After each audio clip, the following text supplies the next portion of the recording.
এই যে দাঁড়ান, একদম নড়বেন না। জি, আমি তো। কথা কম। জানেন এই জায়গায় গাড়ি থামানো নিষেধ। ইউনিফর্ম দেখলেই অজুহাত দাঁড় করাবেন। ভাবছেন কাজে দেবে। ম্যাডাম 2 মিনিটের জন্যই। ম্যাডাম না, অফিসার আরিশা। আর 2 মিনিট 5 মিনিট আইনের কাছে সময় হিসাব চলে না। এত রাগ করার কি আছে? আমি তো কাউকে। শব্দটা শেষ করবেন না। আপনি কাউকে ধাক্কা না দিলেও নিয়ম ভেঙেছেন, সেটাই যথেষ্ট। ঠিক আছে, ভুল হয়েছে। ভুল হলে শাস্তিও হবে। লাইসেন্স কাগজপত্র বের করেন এক্ষুনি। এই নিন। আপনার মতো মানুষও ভাবে নিয়ম শুধু বইয়ের পাতায়, রাস্তায় নামলেই সব ছাড়। আপনি সবসময় এমন করা থাকেন নাকি? প্রশ্ন করার অনুমতি আপনাকে কে দিয়েছে? চালান কাটছি। পরের বার যেন এই জায়গায় আপনাকে আর না দেখি। একদিন হয়তো আবার দেখা হবে। হুমকি দিলে পরিস্থিতি আরো খারাপ হবে। চলে যান এক্ষুনি। চালানের কাগজটা হাতে নিয়ে ঈশান যখন ঘুরে দাঁড়াতে যায়, ঠিক তখনই হঠাৎ থেমে যায়। চোখে মুখে কোনো ভয় নেই, বরং অদ্ভুত এক আত্মবিশ্বাস। যেন এই রাগী পুলিশ অফিসারের সামনে দাঁড়িয়ে সে কোনো অপরাধী না, বরং কোনো অসমাপ্ত গল্পের নায়ক। ঈশান হালকা হাসি দিয়ে বলে, আমাদের তো বারবার দেখা হবে ম্যাডাম, আপনি চাইলেও আটকাতে পারবেন না। কথাটা শোনা মাত্র আরিশা ঘুরে তাকায়। চোখ দুটো সরু হয়ে আসে, রাগে না বরং সন্দেহে। মানে কি বলতে চান? এমন করে রহস্য করছেন কেন? আরিশার কণ্ঠ এবার আগের চেয়েও ঠান্ডা। এই ঠান্ডার মধ্যেই সবচেয়ে বেশি ভয় লুকিয়ে থাকে, সেটা ঈশান ভালোই বুঝতে পারে। তবু সে পিছিয়ে যায় না। ঈশান এক পা সামনে এগিয়ে আসে, গলার স্বর নিচু করে। রহস্য না ম্যাডাম, শুধু এইটুকু বলছি, আবার দেখা হবে। আপনি কি আমাকে হুমকি দিচ্ছেন, নাকি পুলিশের সাথে ফান করার সাহস দেখাচ্ছেন? না হুমকি না ফান, কিছু সম্পর্ক কাগজে শুরু হয় না, সামনে এসে দাঁড়ায়। এই কথায় আরিশার ভ্রু কুঁচকে যায়। এত বছর চাকরিতে সে কত রকম মানুষের মুখোমুখি হয়েছে, কিন্তু এই ছেলেটা আলাদা। চোখে ভয় নেই, আবার বেয়াদবিও না। যেন নিজের কথার ভার সে নিজেই বহন করতে জানে। সাবধান হয়ে কথা বলবেন। আপনি কার সাথে কথা বলছেন সেটা ভুলে যাবেন না। ভুলিনি বলেই তো এত নিশ্চিন্ত। আইনের মানুষরা সবচেয়ে বেশি সত্যকে ভয় পান না, তাই না? এক মুহূর্তের জন্য চারপাশের শব্দ যেন থেমে যায়। আরিশা শক্ত করে দাঁড়িয়ে থাকে। এই কথার উত্তর সে সঙ্গে সঙ্গে দিতে পারে না। চোখে এক ঝলক অস্বস্তি, যা খুব দ্রুত আবার কড়া ভাবের আড়ালে লুকিয়ে ফেলে। বেশি কথা বললে পরিস্থিতি আপনার জন্য ভালো হবে না। এখন চলে যান। যাচ্ছি, কিন্তু মনে রাখবেন এই শহরটা ছোট, আর কাকতালীয়গুলো খুবই জেদি। ঈশান ধীরে ধীরে হেঁটে চলে যায়, পেছনে আর একবারও তাকায় না। আরিশা কিছুক্ষণ সেখানেই দাঁড়িয়ে থাকে। অদ্ভুতভাবে বুকের ভিতর একটা অস্বস্তি দানা বাঁধে। নিজের মনেই বিরক্ত হয়ে বলে, এই ধরনের লোকদের গুরুত্ব দেওয়া ঠিক না। কিন্তু তবুও তার মনে একটা প্রশ্ন ঘুরপাক খায়। ছেলেটা এত নিশ্চিত হয়ে কথাটা বলল কেন? দূরে চলে যাওয়া ঈশানের ঠোঁটের কোণে তখনও সেই হালকা হাসি। সে জানে এটা কেবল প্রথম দেখা না। আরিশা জানে না তার সাজানো নিয়মের জীবনে কেউ একজন নীরবে ঢুকে পড়েছে। রাত নামতে নামতে ঈশান বাড়িতে পৌঁছায়। গেট পেরিয়েই পরিচিত বাড়ির আলো, পরিচিত উঠোন, সবকিছুই চেনা। কিন্তু আজ কেন জানি তার বুকের ভেতরটা অচেনা রকম ভারী। মাথার ভেতর বারবার ভেসে উঠছে একজোড়া করা চোখ, ঠান্ডা গলা আর রহস্যময় কিছু কথা। ভেতরে ঢুকতেই রান্নাঘর থেকে মায়ের ডাক ভেসে আসে, ঈশান এসেছিস? হাত মুখ ধুয়ে আয়, খেতে বস। মায়ের কণ্ঠে সেই চিরচেনা মমতা। অন্যদিন হলে ঈশান দৌড়ে যেত, কিন্তু আজ পা যেন এগোয় না। ঈশান ধীরে বলে, পরে খাইমা, এখন ভালো লাগছে না। ভালো লাগছে না মানে শরীর খারাপ নাকি? না মা, শরীর ঠিকই আছে, মাথাটা একটু ভার লাগছে। মা ছেলের মুখের দিকে ভালো করে তাকায়। ছেলের চোখে আজ সেই চঞ্চলতা নেই, কোথায় যেন ডুবে আছে। অফিসে কিছু হয়েছে নাকি? কারোর সাথে ঝামেলা? তেমন কিছু না মা, এমনি। এই এমনি কথাটার আড়ালে কত কিছু লুকানো, সেটা ঈশান নিজেও ঠিক বুঝতে পারছে না। মায়ের প্রশ্ন এড়াতে সে ব্যাগটা কাঁধে তোলে।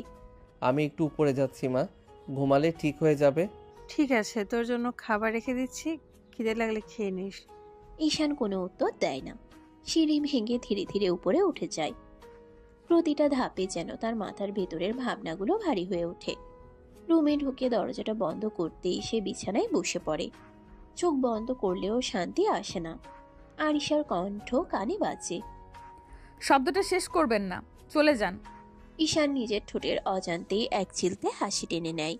নিজের মনে মনে বলে, অদ্ভুত মেয়ে, এত কড়া, এত রাগী, অথচ কেন জানি মনে হচ্ছে এই গল্পটা এখানেই শেষ না। বিছানায় শুয়ে ছাদের দিকে তাকিয়ে থাকে সে।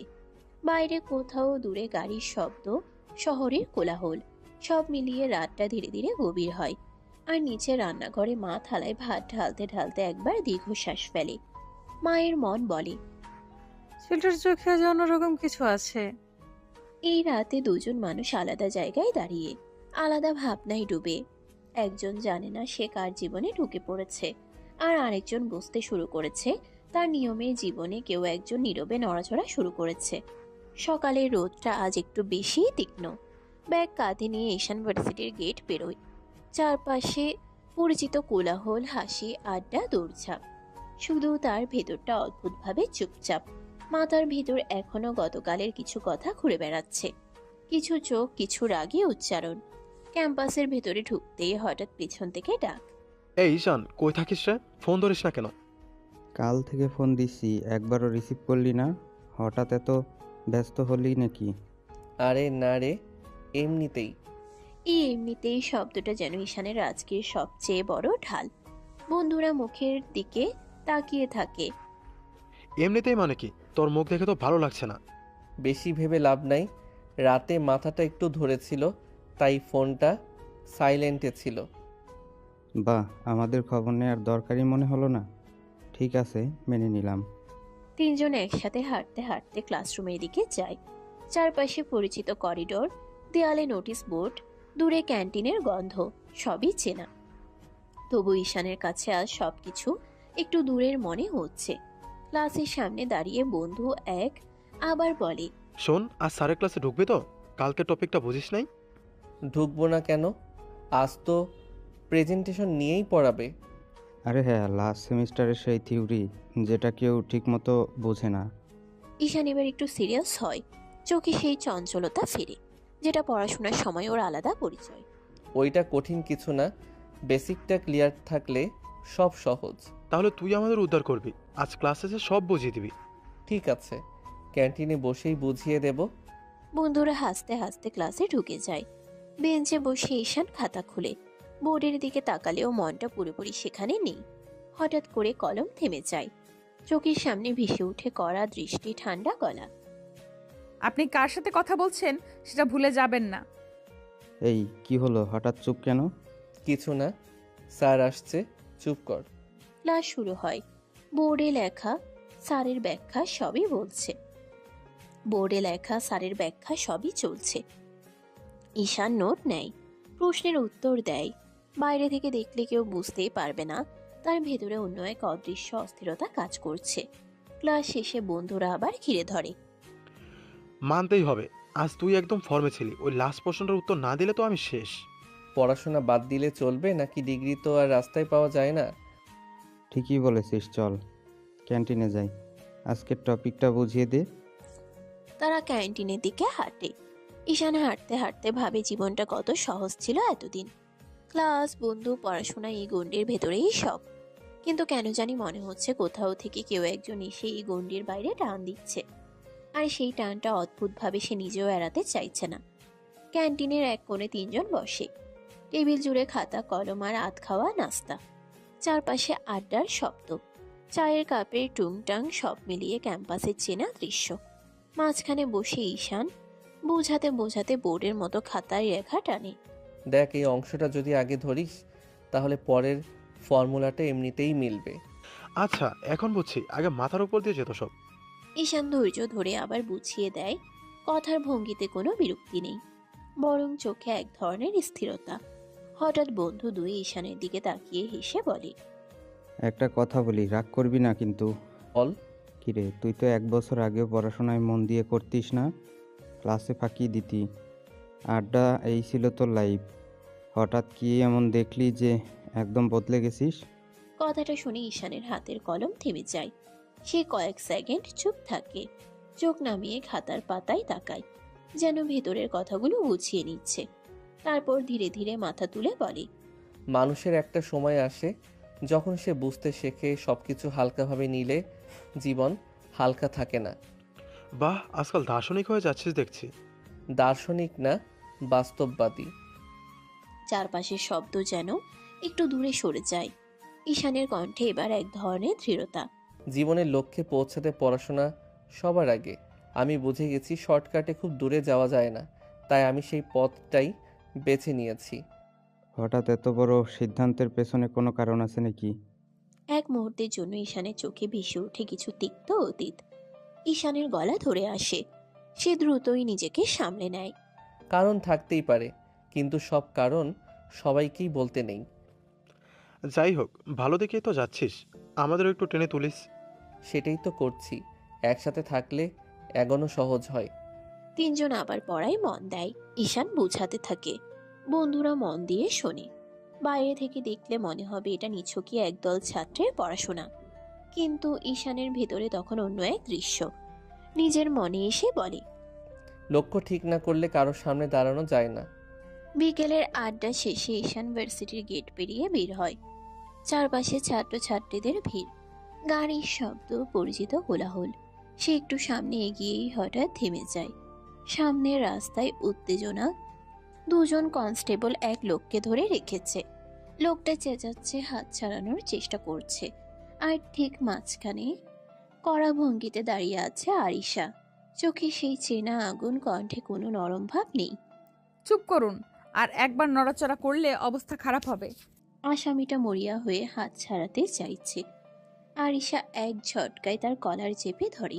কতদার পাওয়ার আছে নাকি? এত জোর দেখাচ্ছেন কেন? এই কথাটা শোনা মাত্র ঈশানের ভেতরে কেমন যেন একটা অদ্ভুত সাহস জেগে ওঠে। সে আর দূরে দাঁড়িয়ে থাকে না, ধীরে ধীরে কাছে এসে বলে, বাবা মেয়ে হয়েও এত জোর হাতটা ধরেন, একটু হালকা করলে কি হয়? আরিশা চমকে তাকায়। চোখের সামনে ঈশান। এক মুহূর্ত চিনতে দেরি হয় না, ভ্রু দুটো আরো শক্ত হয়ে যায়।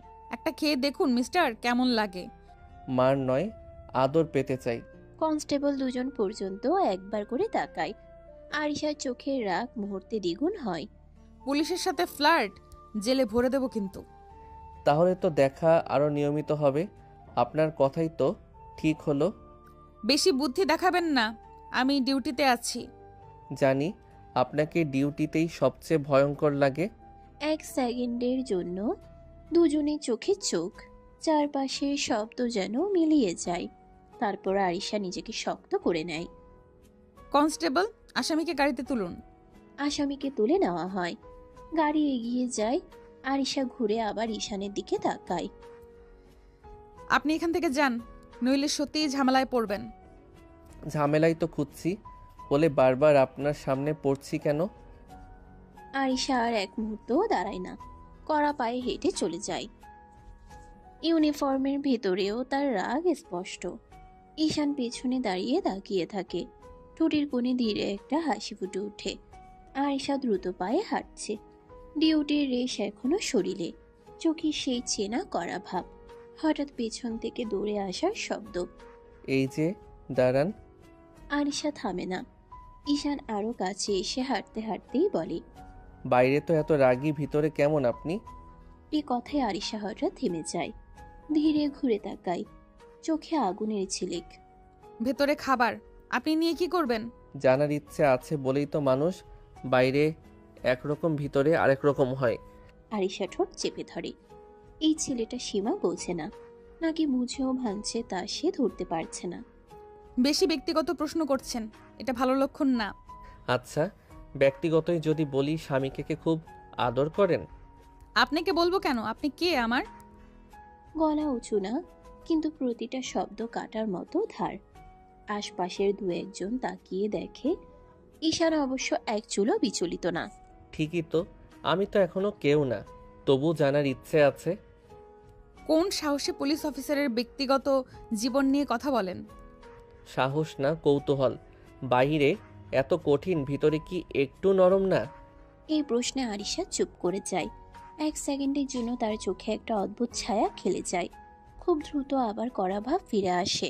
আপনার কৌতূহল ভুল জায়গায় যাচ্ছে, এই রাস্তা ছেড়ে দিন। রাস্তা তো ছেড়ে দেব, কিন্তু প্রশ্নটা রেখে যাব। আর একবার এমন কথা বললে আইনের ভাষায় উত্তর দেব। সেটাও মেনে নেব, কিন্তু একদিন আপনি নিজেই উত্তর দেবেন। আরিশা আর কথা বাড়ায় না, সোজা সামনে হাঁটতে শুরু করে। পিছনে আর তাকায় না। ঈশান দাঁড়িয়ে থাকে। তার চোখে আজ আর দুষ্টুমি না, বরং এক ধরনের স্থির সিদ্ধান্ত। নিজের মনে বলে, বাইরে যতই কঠিন হোক, ভিতরে কিছু না থাকলে মানুষ এমন চোখে তাকায় না। বিকেল নামতে নামতেই ক্যাম্পাসের ক্যান্টিনে ঈশান বন্ধুদের সাথে বসে আড্ডা দিচ্ছে। টেবিল জুড়ে খাতা কলম আর কয়েকটা চায়ের কাপ। চারপাশে শিক্ষার্থীদের হট্টগোল, বাতাসে রোদ আর হালকা কোলাহল মিশে আছে। হঠাৎ দূরের রাস্তা দিয়ে দেখা যায় আরিশা ডিউটিতে এসেছে। সোজা পায়ে এগোচ্ছেন, চোখে আগুন, কাঁধে ইউনিফর্মের স্ট্র্যাপ ঠিকভাবে বাঁধা। ঈশান লক্ষ্য করলেও একদম পাত্তা দেয় না। ঠোঁটের কোণে হালকা হাসি টেনে শুধু বন্ধুর দিকে তাকিয়ে বলে, চলো গল্প করি, আজ ক্লাস কেমন গেল? ভাই, লেডি পুলিশ তো জোস। বাহ, ওর ডিউটি দেখে মনে হলো আমাদের মতো ছেলেরা ছোটখাটো। হাহা, জোস বলছিস? ঠিক আছে, মানছি। বন্ধুরা হেসে চায়ের কাপের দিকে তাকিয়ে ঈশান নিজের চোখে দেখে আরিশ একটু দূরে দাঁড়িয়ে চারপাশ নজর রাখছে। ভিতরে রাগ, বাহিরে কর্তৃত্ব। সেই মিলনই তার চোখে আজও অদ্ভুতভাবে আকর্ষণীয়। ভাই, ওর চোখে আগুন, বডি ল্যাঙ্গুয়েজ সব মিলিয়ে ফাটাফাটি। তুই বলতি না এই শহরে সব পুলিশ এত রাগী হয়? সবাই না, কিছু মানুষ আছে যারা ইউনিফর্মের ভেতরেও আগুন লুকিয়ে রাখে। আরিশা এবার পাশের টেবিলের দিকে তাকায়, চুপচাপ। ঈশান চোখ ফেরায় না। কিছুক্ষণ তারা একে অপরকে মাত্র নজরে ধরেই যায়। ভাই দেখেছিস, ও হেঁটে চলে গেল। এই শহরের সব লেডি পুলিশের যদি এমন হয়। হ্যাঁ, কিন্তু দেখো, কিছু মানুষ শুধু পেশাই কঠিন, ভিতরে অন্য কেউ থাকতে পারে, সেটা খুঁজে বের করতে হয়। বন্ধুরা কিছু বলতে পারল না। আরিশা চলে গেলেও তার উপস্থিতি পুরো ক্যান্টিনে একটা অদ্ভুত ছাপ রেখে গেল। ঈশান আবার চায়ের কাপ হাতে নিয়ে ধীরে হাসে। নিজেই মনে মনে বলে, রাগী ম্যাডাম, তুমি যতই বাইরে কঠোর হও, কি আমি একদিন দেখতে চাই। ক্যান্টিনের বিকেলটা ধীরে ধীরে গড়িয়ে যায়। বন্ধুরা আড্ডায় ব্যস্ত, কিন্তু ঈশানের মন সবসময় সেখানে। আরিশার চোখ, তার আগুন, তার শক্তি। রাত নামে। ঈশানের বাড়িতে ডাইনিং টেবিল সাজানো, হালকা আলো, ধোঁয়া ওঠা ভাতের গন্ধ আর ভাজে ডাল, সব মিলিয়ে পরিচিত পারিবারিক দৃশ্য। ঈশান খাবারের পাত্র হাতে টেবিলের দিকে বসে। মা একটু হাসি দিয়ে সালাদ সাজাচ্ছেন। বাবা নীরব বসে, চোখে কাগজ, হালকা ধূমপানের ছাপ। খাবার শুরু হতেই বাবা হালকা কণ্ঠে প্রশ্ন তোলেন, পড়াশোনা কেমন চলছে? ভালো বাবা। বাবার চোখে সন্তুষ্টির ছাপ। তবে সে জানে শুধু পড়াশোনা যথেষ্ট নয়। বাবা একটু কড়া ভঙ্গিতে যোগ করেন, এবার দায়িত্ব নিতে শেখো, কয়দিন পরে বউ ঘরে আসবে। ঈশানের ভেতরে এক অদ্ভুত উত্তেজনা জেগে ওঠে। বাবা শুধু ভবিষ্যতের জন্য আগ্রহী, কিন্তু ঈশান জানে এই দায়িত্ব মানে শুধু পড়াশোনা বা কাজ নয়, একটা নতুন জীবন। সব করব বাবা। হ্যাঁ ঈশান, কিন্তু মনে রেখো, দায়িত্ব মানে শুধু কঠিন কাজ নয়, ভালোবেসেও শিখতে হয়। এটা মানুষকে বুঝতে হবে, সময় দিতে হবে। হ্যাঁ মা, মনে রাখবো। মায়ের কথায় ঈশানের চোখে অদ্ভুত দৃঢ়তা ফুটে ওঠে। সে জানে ভবিষ্যতের প্রতিটা পদক্ষেপই এখন গুরুত্বপূর্ণ। পড়াশোনার দায়িত্ব, সম্পর্ক, সব মিলিয়ে সে নতুন এক অধ্যায়ের দিকে এগোচ্ছে। ঠিক আছে, খেয়ে নাও। পড়াশোনা সামলাতে হবে তো। সামলে নিব বাবা। রাতে খাবারের আড্ডা শেষ হয়। ঈশান নিজের ঘরে উঠে বসে। চোখ বন্ধ করেও ভাবনা থামে না। রাত গভীর, ঘরের আলো ম্লান, শুধু টেবিল ল্যাম্প চলছে। ঈশান বই খুলে কিছুক্ষণ পড়েছে, কিন্তু মন আর চোখ কোথাও ধরে না। হঠাৎ মোবাইল ফোনের স্ক্রিন জ্বলজ্বল করে। নামটা দেখে হালকা হাসি ফোটে তার ঠোঁটে। হ্যালো ভাই। ঈশান, কেমন আছিস? ঠিক আছি, তুমি কেমন? ভালো। জানিস জিশানের জন্মদিন কাল? হ্যাঁ, কি প্ল্যান করছিস? সারপ্রাইজ পার্টি দিব, তুই আসবি তো? সব আয়োজন আমরা আগে থেকে ঠিক করেছি। ঈশানের চোখে আনন্দের ঝিলিক। দীর্ঘদিন বন্ধুরা মিলে হেসে খেলে গল্প করে, এমন মুহূর্তগুলোই সব থেকে মধুর। ভালোই হলো। ঠিক আছে, আমি আসছি। পারফেক্ট, সকলে অপেক্ষা করছে। খাবার, গান, সাজসজ্জা সব মিলিয়ে আমরা বানাবো দারুণ কিছু। জানি আমি সময় মতো চলে আসব। জানি আমি ঠিক সময় মতো চলে আসব। বন্ধুরা, হাসি, গান, আনন্দ, কিছুক্ষণের জন্য সব কঠিন চিন্তা দূরে সরিয়ে রাখার সব সময়।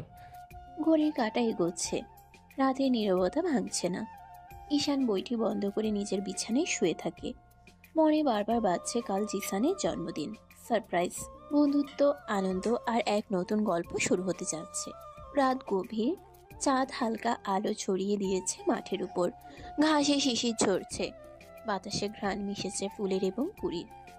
ঈশান এবং তার কয়েকজন বন্ধু ছোট্ট মাঠের মধ্যে এক কোণে বসে আছে।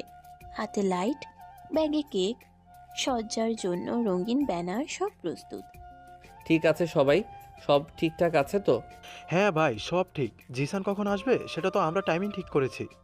আর আমিও খুশি হচ্ছি ওর মুখ দেখার জন্য। আজকের সারপ্রাইজে ওর রিয়াকশন প্রাইসলেস হবে। ঈশান ধীরে ধীরে ঘুরে চারপাশ দেখে। মাঠটা শান্ত, শুধু এই রাতের কোলাহল আর দূরে কিছু কাটার মতো গাছের ছায়া। এই শান্তি যেন আরো আগ্রহ বাড়াচ্ছে। ঠিক আছে, সবাই চুপচাপ থাকো। চোখ বেঁধে আমরা সরাসরি পার্টি দিব। চোখ বেঁধে? ও, কেমন মজা হবে? ঠিক তাই। ওর সামনে বসে হঠাৎ সব খুলে দেব। দেখবে কিভাবে সব আয়োজন করেছি। মুহূর্তে সবাই প্রস্তুত। ব্যানার টাঙানো, লাইট জ্বালানো, কেক টেবিলে সাজানো। ঈশানের চোখে ছোট্ট হাসি। চারপাশের অন্ধকার যেন উজ্জ্বল হয়ে উঠছে এক নতুন আনন্দের জন্য। দূরে জিসানকে দেখে ওরা গিয়ে চোখ বেঁধে দিল। জিসান ধীরে ধীরে হাসে। সে কোনো কিছু বুঝতে পারছে না। ঈশানের বন্ধুরা তাকে ধরে নিয়ে মাঠের ঠিক মাঝখানে বসায়। কোথায় আনলি রে? কি হলো ভাই? চুপ, চোখ বেঁধে রেখো, আরেক সেকেন্ড ধৈর্য ধরো। মুহূর্তটি উত্তেজনায় ভরে যায়। সব বন্ধু নিজ নিজ অবস্থান নিলে ঈশানের কণ্ঠ নরম কিন্তু ধৈর্যপূর্ণ। এবার চোখ খুলো। জিসান চোখ খুলে। চোখের সামনে সব সাজানো ব্যানার, লাইট জ্বলছে, কেক সাজানো, বন্ধুরা হাসছে। মুখের চমকের এক মিশ্র রিয়াকশন, হাসি, বিস্ময়, আনন্দ। বাহ, এটা কি হলো? সবাই ধন্যবাদ। ওরে বাবা!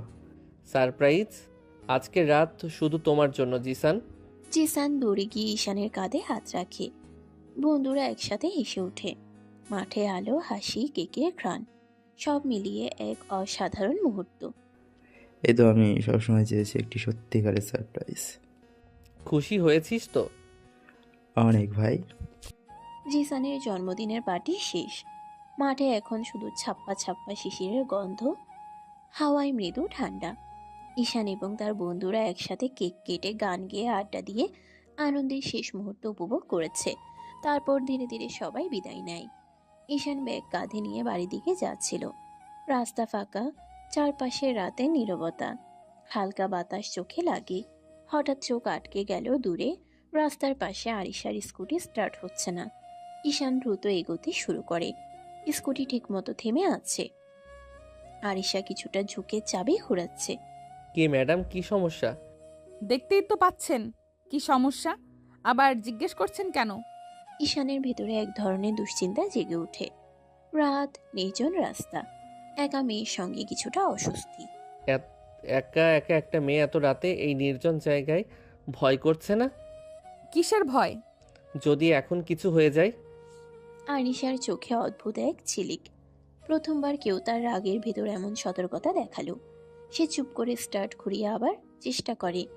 স্কুটি নড়াচড়া করে না। আমি নিজেই সামলে নেব, আপনি কেন চিন্তা করছেন? কারণ আমি এমন সময়ে কাউকে সমস্যার মধ্যে দেখতে পারি না। ঈশানের কণ্ঠে শুধু উদ্বেগ, কোনো ডর নেই। আরিশা কিছুক্ষণ চুপ, তারপর হালকা করে কণ্ঠ নিচু করে বলে, ঠিক আছে, ধন্যবাদ, ভীত হইনি আমি। যদি একটু সাহায্য লাগে আমি আছি। রাতে নির্জন রাস্তা, বাতাসে শিশিরের ঠান্ডা ছোঁয়া, চারপাশে শুধু অন্ধকার, হালকা বাতাসের শব্দ।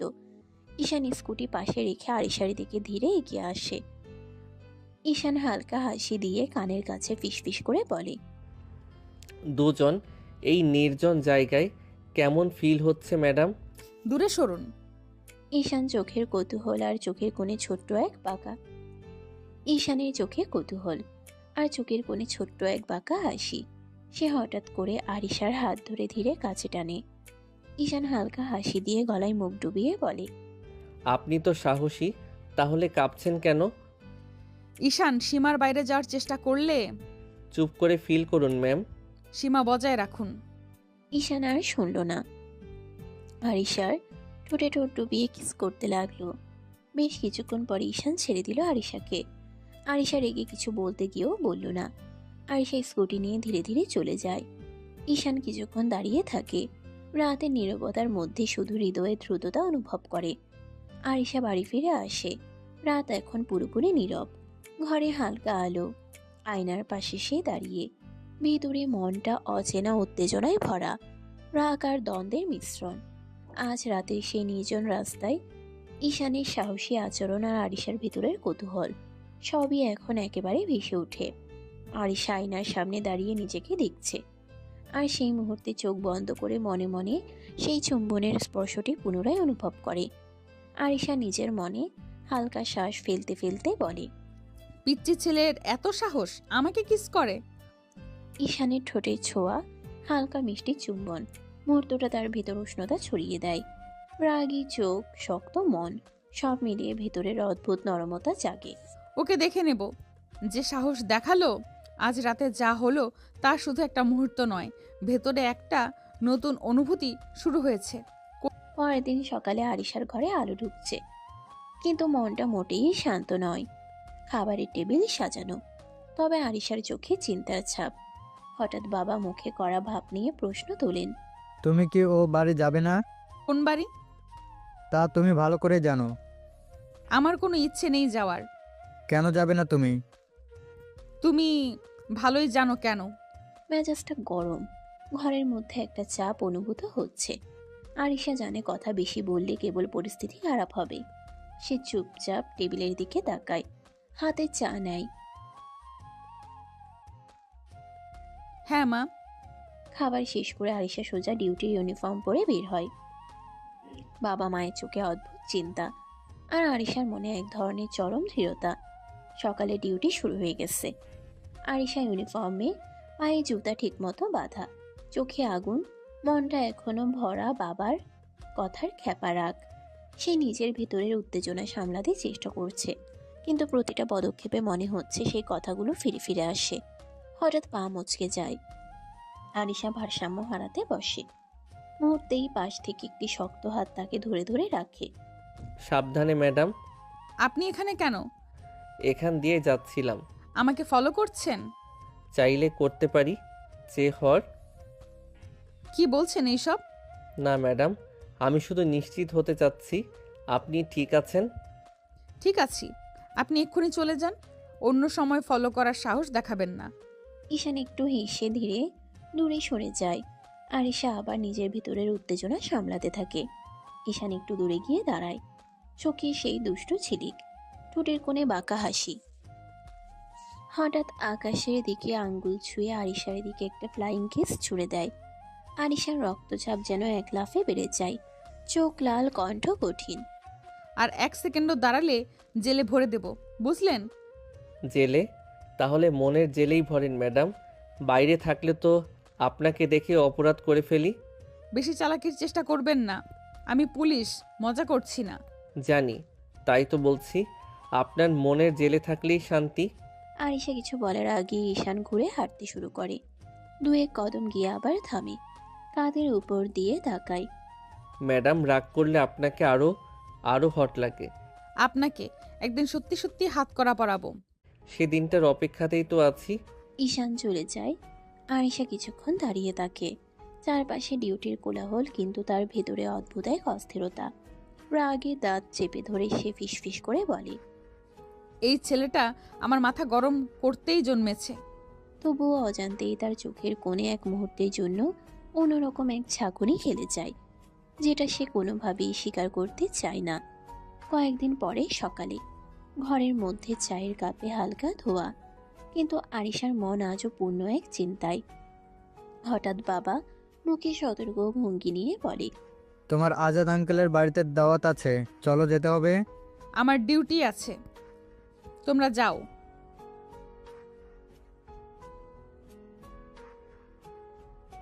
পড়ে যাব, তোমরা যাও, আমি ডিউটিতে থাকবো। বাবা মা একে অপরের দিকে চেয়ে দেখেন, কিছুক্ষণ চুপচাপ থাকা, তারপর বাবা নিঃশ্বাস ফেলে হালকা মাথা নাড়ে। ঠিক আছে, তবে খেয়াল রেখো, যদি কোনো সমস্যা হয় ফোন দেবে। হ্যাঁ বাবা। দুপুরে মা বাবা বাড়ি থেকে বেরিয়ে যায়। আরিশা তাদের পেছনে তাকায় না, ডিউটির ইউনিফর্ম ঠিক করে, হালকা নিঃশ্বাস ফেলে। আজও তার দিন ভরে আছে রাগ, কাজের চাপ আর ঈশানের স্মৃতি নিয়ে। দূরে বাবার গাড়ি চলে যাচ্ছে। আরিশা একা ডিউটিতে রাস্তায় হাঁটছে, চারপাশ নীরব, বাতাসে শিশিরের ঠান্ডা। ডিউটি শেষ করে ক্লান্ত শরীর নিয়ে আরিশা বাসায় ফিরল। দরজা বন্ধ হতেই যেন চারপাশের শব্দ হঠাৎ থেমে গেল। ইউনিফর্ম খুলে চেয়ারে ছুঁড়ে রেখে সে একবার লম্বা নিঃশ্বাস নিল। মাথার ভেতর আজও হাজারটা চিন্তা ঘুরপাক খাচ্ছে। হঠাৎ ফোন বেজে উঠল। হ্যালো,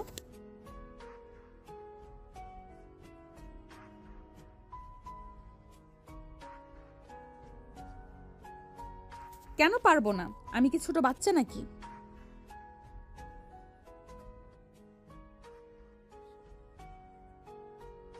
ঠিক আছে মা, তোমরা চিন্তা করো না, বাবাকে বলো ওষুধ ঠিক মতো খেতে। হ্যাঁ, রাখছি। ফোন কেটে যেতেই ঘরটা আরো নীরব লাগলো। আরিশা একটু সময় দাঁড়িয়ে থাকলো, তারপর ধীরে ধীরে বাথরুমে ঢুকে পড়ল। ঠান্ডা পানির ছোঁয়ায় দিনের ক্লান্তি কিছুটা হলেও হালকা হলো। আয়নার সামনে দাঁড়িয়ে নিজের চোখের দিকে তাকিয়ে সে ফিসফিস করে বলল, সারাদিন অন্যদের সামলাই, নিজেকে সামলানো সবচেয়ে কঠিন। ফ্রেশ হয়ে বেরিয়ে চুলটা হালকা করে বেঁধে নিল। রান্নাঘরে ঢুকে চুলায় হাঁড়ি বসালো। খাবারের গন্ধে পেটটা হালকা কেঁপে উঠল। টেবিলে বসে চুপচাপ খেতে শুরু করলো সে।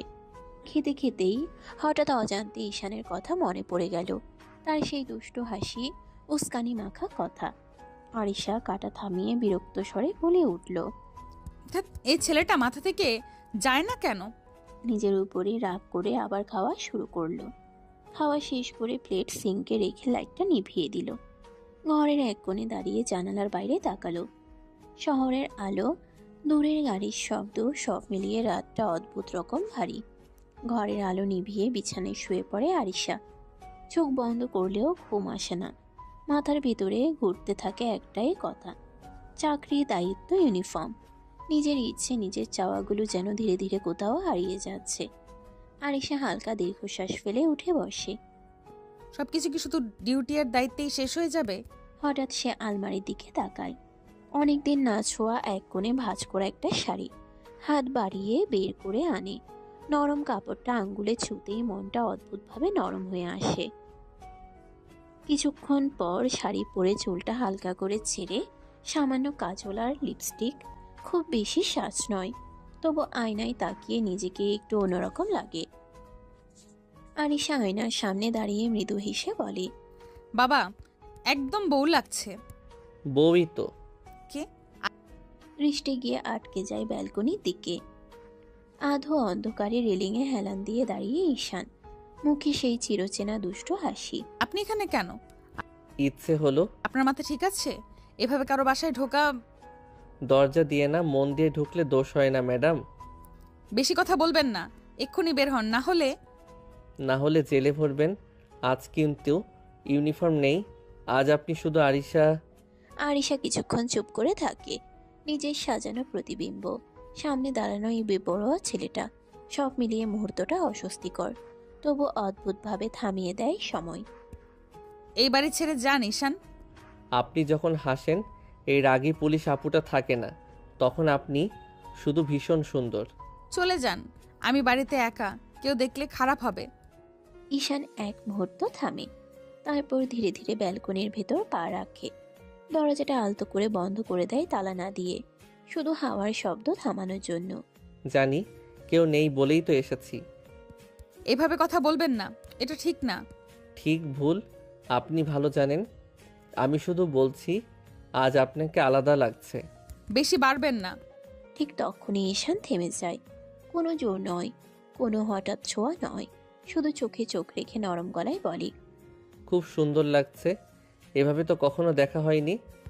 এসব কথা বলার অধিকার আপনার নেই। আমার না থাকলে আর কারো নেই।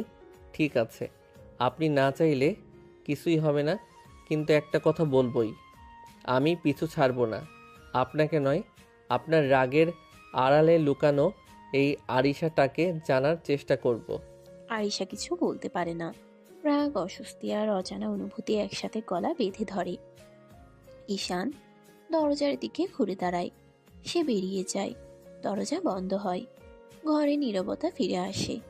আরিশা দেয়ালে হেলান দিয়ে দাঁড়ায়। হৃদস্পন্দন এখনো স্বাভাবিক হয়নি। নিজেকে শক্ত করে বলে, এই মানুষটা আমার নিয়ম ভাঙতে চায়। কিন্তু আয়নায় নিজের চোখে সে আরেকটা সত্যও দেখে। এই গল্প থেকে সরে যাওয়া আগের মতো সহজ হবে না। পরের দিন বিকেলের দিকে দরজার শব্দে আরিশা ঘর থেকে বেরিয়ে আসে। মা বাবা ফিরেছে। তাদের মুখে ক্লান্তির ছাপ, তবু চোখে মেয়েকে দেখার শান্তি। ভয়? আমি পুলিশ, ভয় কেন পাবো? তবুও বলছি, ওই শহরটা এখন আর আগের মতো নেই। একাই ছিলি, মনটা খসখস করছিল। দরজা লাগানো ছিল, আশেপাশে কেউ ছিল না। ডিউটির পর ঘুমিয়েছি, সব ঠিক ছিল। হ্যাঁ মা, রান্না করা ছিল, গরম করে খেয়েছি। এই তো আমার মেয়ে নিজের খেয়াল নিজেই রাখতে পারে। আরিশা চুপ করে থাকে। কথাগুলো ঠিকই, তবু ভেতরে কোথাও একটা ঢেউ নড়ে ওঠে গত রাতের অপ্রত্যাশিত মুহূর্ত, নিজের অস্বস্তি আর সেই অদ্ভুত স্পন্দন। একটু পরে বের হব, আগে চা বানাই। রান্নাঘরে ঢুকতে ঢুকতে আরিশা এক মুহূর্ত থামে। জানালার কাছে নিজের প্রতিচ্ছবি দেখে। শক্ত মুখ, নিয়ন্ত্রিত চোখ, সব আগের মতোই। তবু ভেতরে সে জানে সব আগের মতো নেই। বাইরে দায়িত্বের পোশাক, ভেতরে জমে থাকা প্রশ্ন। আরিশার দিন আবার শুরু হয়। কিন্তু গত রাতের ছায়া আজও তার পিছু ছাড়ে না। থানার ভেতর সকালটা ব্যস্ত। ফোনের রিং, কাগজের শব্দ, ডিউটি অফিসারের হাঁক ডাক, সব মিলিয়ে চেনা কোলাহল। আরিশা নিজের চেয়ারে বসে ফাইল উল্টাচ্ছে। তবু চোখের সামনে শব্দগুলো ভেসে উঠছে। মনটা কোথাও আটকে আছে। কলমটা হঠাৎ থেমে যায়। আরিশা চেয়ারের পেছনে হেলান দেয়। চোখ দুটো কিছুক্ষণ বন্ধ করে। ঈশান, কাল এত কাছে আসলে কেন? তার ভ্রু কুঁচকে যায়। ঈশানের মুখটা চোখের সামনে ভেসে ওঠে। নির্ভীক দৃষ্টি, অদ্ভুত আত্মবিশ্বাস। আগে তো এমন করতো না, হাসি ঠাট্টা করতো ঠিকই, কিন্তু সীমা জানতো। তাহলে কাল হঠাৎ কেন কেন ওইভাবে কথা বলল? কেন এতটা নিশ্চিত ছিল? আরিশা নিজের উপরই বিরক্ত হয়। একজন পুলিশ অফিসার হয়ে এসব ভাবা তার পছন্দ নয়। সে নিজেকে শক্ত করার চেষ্টা করে। না, আমি ভুল ভাবছি। হয়তো ওর স্বভাবটাই এমন, বেপরোয়া, বাড়াবাড়ি করা। যদি শুধু দুষ্টুমি হতো, তাহলে চোখে ওই জিদটা কেন ছিল? একজন কনস্টেবল ফাইল দিতে এলে আরিশা দ্রুত স্বাভাবিক হয়ে যায়। ফাইলটা রেখে যান। কনস্টেবল চলে গেলে আবার নীরবতা। আরিশা জানালার বাইরে তাকায়। রাস্তায় মানুষ চলছে, গাড়ির শব্দ ভেসে আসছে। আমি আমার কাজে মন দেব, কারো হঠাৎ আসা যাওয়ায় আমি বদলাবো না। তবু বুকের ভেতরে অজান্তেই একটা অস্বস্তি জমে থাকে। কারণ সে জানে এই প্রশ্নগুলোর উত্তর সে এখনো নিজেকেও দিতে পারেনি। থানার ঘড়িতে সময় এগোয়, কিন্তু আরিশার ভেতরের দ্বিধা ঠিক সেখানেই দাঁড়িয়ে থাকে। থানায় কাজ শেষ করে আরিশা ডিউটির জন্য একটু দূরের এলাকায় রওনা দেয়। সাথে আছে আরেকজন অফিসার। সরকারি গাড়িতে বসে তারা রুট আর কাজের কথা বলতে বলতে এগোয়। আজ এলাকাটা বেশ শান্ত মনে হচ্ছে। শান্ত থাকলেই ভালো, ঝামেলা কম করলে কাজটা গুছিয়ে করা যায়। গাড়ি থেকে নেমে তারা হাঁটতে শুরু করে।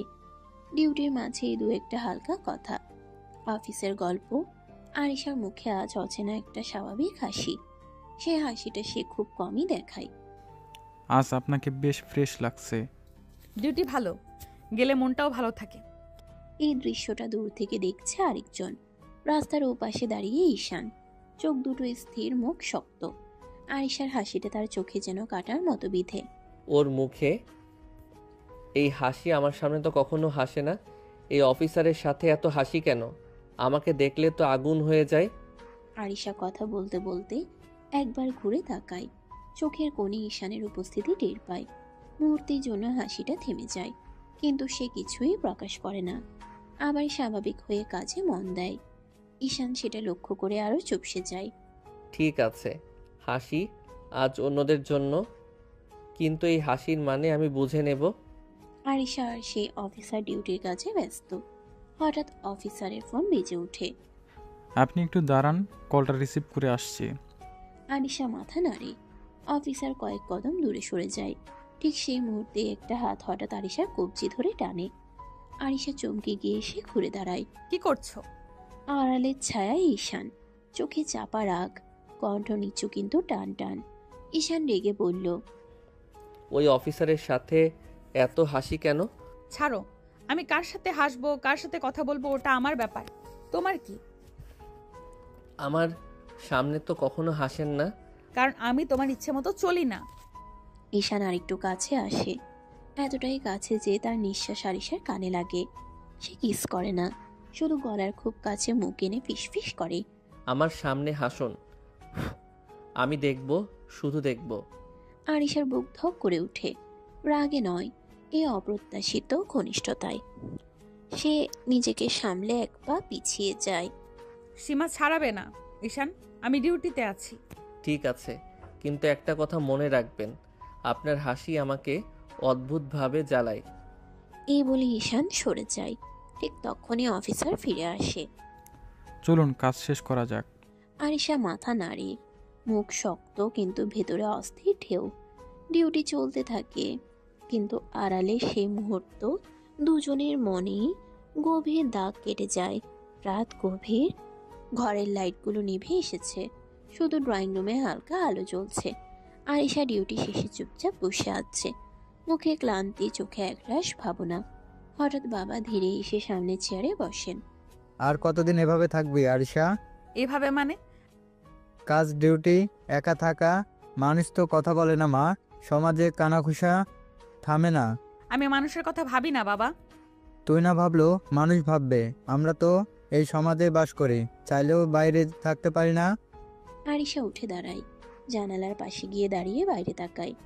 অন্ধকারে দূরের আলো ঝিলমিল করছে। সমাজের জন্য কি আমি নিজের জীবন থামিয়ে রাখবো? আমি কি শুধু মানুষ কি বলবে এই ভয়ে বাঁচবো? আমি তো শত্রু নই, আমি শুধু চাই তুই একটু শান্তি পা। শান্তি যদি নিজের মনের বিরুদ্ধে গিয়ে পাই, তাহলে সে শান্তি আমার চাই না বাবা। তোর মা বাবা হিসেবে দায়িত্ব আছে আমাদের। জানি, কিন্তু আমারও তো একটা মন আছে, আমি মনের বিরুদ্ধে কাজ করতে পারবো না। ঠিক আছে, ভাবিস শুধু একা একা সব বোঝা বইবি না। বাবা চলে যান। আরিশা একা দাঁড়িয়ে থাকে, বুকের ভেতর চাপা কষ্ট, তবু মাথা উঁচু। সমাজ, পরিবার আর নিজের ইচ্ছের মাঝখানে দাঁড়িয়ে আরিশা বুঝতে পারে এই লড়াইটা শুধু বাইরের নয়, সবচেয়ে কঠিন লড়াইটা তার নিজের ভেতরেই। গভীর রাত, ঘর নিস্তব্ধ, জানালার বাইরে হালকা বাতাসে পর্দা নড়ছে। আরিশা ঘুমোতে চেষ্টা করছে, কিন্তু মনটা অস্থির। ঠিক তখনই ব্যালকনির দিকে ক্ষীণ শব্দ। আরিশা চোখ খুলে উঠে বসে। কে? আরিশা চমকে উঠে বলে। ঈশান কোনো শব্দ করে না, আস্তে আস্তে আরো কাছে এগিয়ে আসে। ঈশান, প্রতিদিন এমন করো কেন? জানেন না কেন? আপনি কি বুঝতে পারেন না আমি কি চাই? এইসব ভণ্ডামি বাদ দাও, এভাবে আমার ঘরে আসা এটা ঠিক না। আমি ভণ্ড নই ম্যাডাম, আমি শুধু সৎ। দূরে থাকো। ঈশান তার খুব কাছে দাঁড়িয়ে আস্তে আস্তে গলায় মুখ ডুবিয়ে চুমু দিতে থাকে। আরিশা কেঁপে উঠল। ঈশান ফিসফিস করে বলল, আমি আপনাকে চাই ম্যাডাম। এই কথাটা বুঝতে এত কষ্ট কেন? প্লিজ ছাড়ো, এভাবে বলো না। ঠিক আছে, আপনি না চাইলে আমি এক কদমও বাড়াবো না, কিন্তু একটা কথা বলে চাই, আপনি যতটা শক্ত দেখান তার চেয়েও বেশি আপনি ভেতরে ভেঙে পড়েছেন। ঈশান ধীরে ব্যালকনির দিকে ফিরে যায়। আরিশা এখনো কাঁপছে। ঈশান তার ঠোঁটের দিকে তাকিয়ে গিয়ে এসে ঠোঁটে ঠোঁট ডুবিয়ে কিস করতে লাগলো। আরিশা জামা খামচে ধরল। ঈশান ঠোঁট ছেড়ে বলল, ভয় পাবেন না, আমি চাপ দিতে আসিনি, আমি অপেক্ষা করতে পারি। ব্যালকনি দরজা দিয়ে এসে মিলিয়ে যায় অন্ধকারে। আরিশা চোখ খুলে বিছানার ধারে বসে পড়ে। বুকের ভেতর অদ্ভুত কাঁপুনি। সে নিজেকে জড়িয়ে ধরে ফিসফিস করে। কেন তুমি আমাকে এতটা নাড়িয়ে দিচ্ছ ঈশান? পরের দিন সকাল। রাতের অস্থিরতা এখনো আরিশার চোখে মুখে লেগে আছে। নাস্তার টেবিলে বসেও সে অন্যমনস্ক। বাবা খবরের কাগজ পড়ছে, মা রান্নাঘরে। হঠাৎ আরিশা গভীর শ্বাস নিয়ে বাবার দিকে তাকায়। বাবা তাকে আসতে বলো। কাকে? তাকেই। তুমি জানো কাকে বলছি। মানে সেদিন তো দেখছি সে, তখন কথা বলিস নাই? না বাবা, আমি সেদিন অন্যদিকে ঘুরে কথা বলছিলাম। আমি তাকে ঠিক করে দেখিনি। বাবা কিছুক্ষণ চুপ করে থাকেন। মেয়ের মুখের দিকে তাকিয়ে বুঝতে চেষ্টা করেন এই কথার ভেতরে কতটা দ্বিধা, কতটা সিদ্ধান্ত। হঠাৎ আজ তাকে দেখতে চাও কেন? জানি না, কিন্তু এবার নিজের চোখে দেখতে চাই। ঠিক আছে, আজই খবর পাঠাবো, আসতে বলবো। ধন্যবাদ বাবা। বাবা আবার খবরের কাগজে চোখ রাখেন, কিন্তু মনটা সেখানে নেই। আর আরিশা উঠে নিজের ঘরে চলে যায়। ঘরের দরজা বন্ধ করে আয়নার সামনে দাঁড়ায় সে। ইউনিফর্ম ঝোলানো, পাশে সাধারণ শাড়ি। নিজের চোখের দিকে তাকিয়ে ফিসফিস করে বলে, এবার আর পালাবো না, যা দেখার সামনে দাঁড়িয়ে দেখব। সকালটা ঘরের ভেতরেই অদ্ভুতভাবে উজ্জ্বল। রান্নাঘর থেকে ভাত, মাছ, মাংস সবকিছুর গন্ধ ভেসে আসছে। আরিশা জানে আজ সে ডিউটিতে যাচ্ছে না। মন অস্থির, চোখে অদ্ভুত আগ্রহ, আর কপালে হালকা চিন্তার রেখা। মা এত রান্না কেন? মা আমি শুধু দেখতে চাইছি, এত বেশি ভাবো কেন?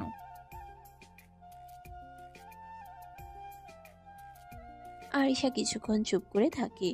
রান্নার গন্ধ, মায়ের কথা, সব মিলিয়ে মন যেন উষ্ণ হয়ে যায়। মা কি ঠিক বলছে? আমি কি সত্যিই আজ কিছুটা ভেঙে পড়বো? মা রান্না শেষ করে টেবিলে সাজাচ্ছেন। আরিশা পাশে দাঁড়িয়ে তাকায়, সবকিছু নিখুঁত। হঠাৎ মনে হয় এই স্নেহের মাঝে যে নিরাপত্তা আছে। রান্নাঘরের টেবিলে পাশে মা আরিশার দিকে ঘুরে তাকিয়ে বলেন, মা এইসব পড়তে পারবো না।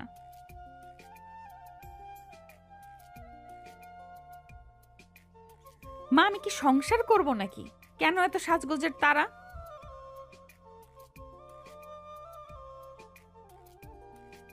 আরিশা ঘরে ফিরে যায়। আলমারি থেকে শাড়ি বের করে হাতে ধরে খুলতে শুরু করে। ভিতরে অস্বস্তি, বড্ড অচেনা উত্তেজনা, সব মিলিয়ে বুকটা টান টান। শাড়ি পরবো তো, কিন্তু মানসিকভাবে প্রস্তুত নই। আয়েশা আলমারি থেকে শাড়ি বের করে পড়েছে। আয়নায় নিজের প্রতিচ্ছবি দেখে চোখে অল্প হাসি। এসব বলো না মা।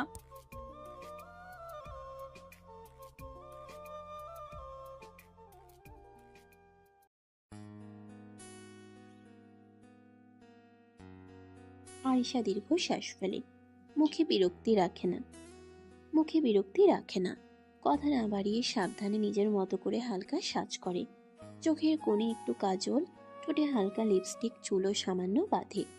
আয়নার দিকে তাকিয়ে আরিশা অনুভব করে শাড়ি, সাজ, মা বাবার ছোট খুশি, সব মিলিয়ে অজান্তেই তার মন কিছুটা নরম হয়ে গেছে।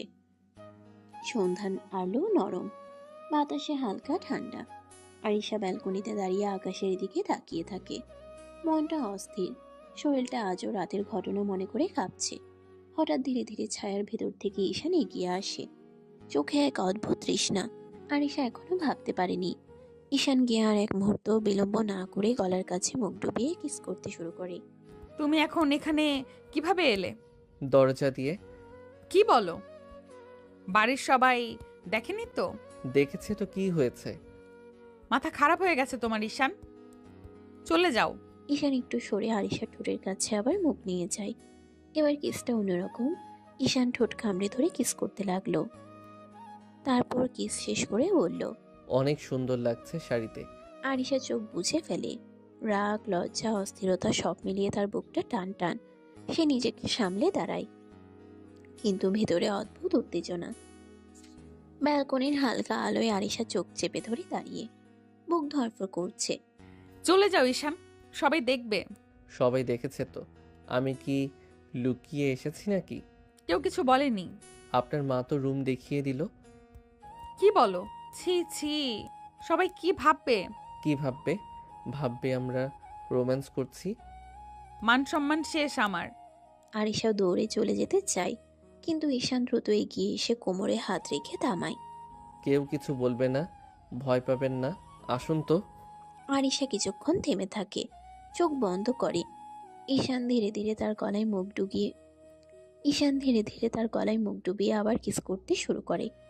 আরিশার কণ্ঠ এবার নরম নয়, স্পষ্ট কাঁপুনি ধরা পড়ে। প্লিজ চলে যাও, একজন আসবে। কে আসবে আবার? তুমি যাও, এখন বলতে পারবো না। ঈশান ধীরে ধীরে কাছে আসে, হঠাৎ ঝুঁকে ঠোঁটে এক চুমু দিয়ে ফিসফিস করে বলে, না বললে যাব না। মাথা খারাপ নাকি? গুলি করে দেবো কিন্তু। করুন, বারণ করেছি নাকি? তুমি সিরিয়াস না ঈশান? এটা আমার বাড়ি, সম্মান আছে, মান সম্মান আছে।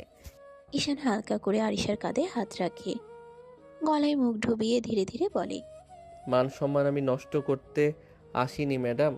আমি তো শুধু বলছি আপনি আমাকে চান, এটা অস্বীকার করবেন না। এসব ভণ্ডামি বাদ দাও, প্লিজ যাও এখন। ঈশান আরিশার হাতটা ছাড়ল না। চোখে এবার আর দুষ্টামি নেই, আছে কঠিন স্থিরতা। নিজে আসতে বলে আবার চলে যেতে বলছেন। আজ তো যাব না, এখানেই থাকবো। আমি কখন আসতে বললাম? আপনি যার জন্য অপেক্ষা করছেন আমি সেই। কি বলছো এসব? আপনার না দেখা স্বামী, যাকে বিয়ের দিন না দেখেই অপমান করে তাড়িয়ে দিয়েছিলেন। আরিশা যেন বজ্রাঘাতে স্তব্ধ, চোখ বড় বড় হয়ে যায়।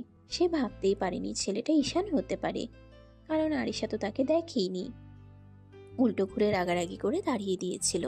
তুমি তুমি সে? হ্যাঁ। আরিশার পা কেঁপে ওঠে, দেয়ালে হাত রেখে নিজেকে সামলায়, নিজেকে শক্ত রাখতে চায় আরো। এটা অসম্ভব, বাবা তো বলেছিল অনেক জুনিয়র, তুমি তো এতটাও জুনিয়র না। সেই জন্যে কি আপনি অন্যদিকে মুখ ঘুরিয়ে বলেছিলেন আমি এই বিয়ে চাই না? আমি জানতাম না, আমি তোমাকে দেখিনি ঈশান। কিন্তু আমি আপনাকে দেখেছিলাম সেই দিন থেকেই। তাহলে এতদিন এসব কেন? কারণ আপনি এখনো আমার স্ত্রী, আর আমি এখনো আপনারই।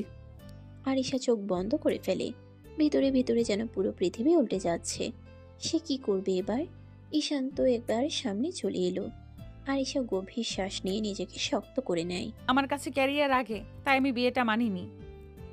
আর তুমি পড়াশোনাতেও কেমন ভালো না এই কথাই শুনেছিলাম, সব মিলিয়েই আমি মানতে পারিনি।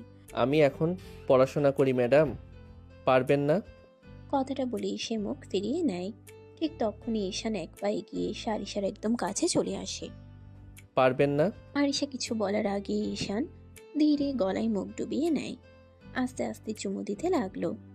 আরিশা কেঁপে উঠল। ঈশান বলে, মানতে হবে ম্যাডাম। তবু আমি জুনিয়র মানতে পারবো না, এসব করে আমাকে বাধ্য করতে পারবে না।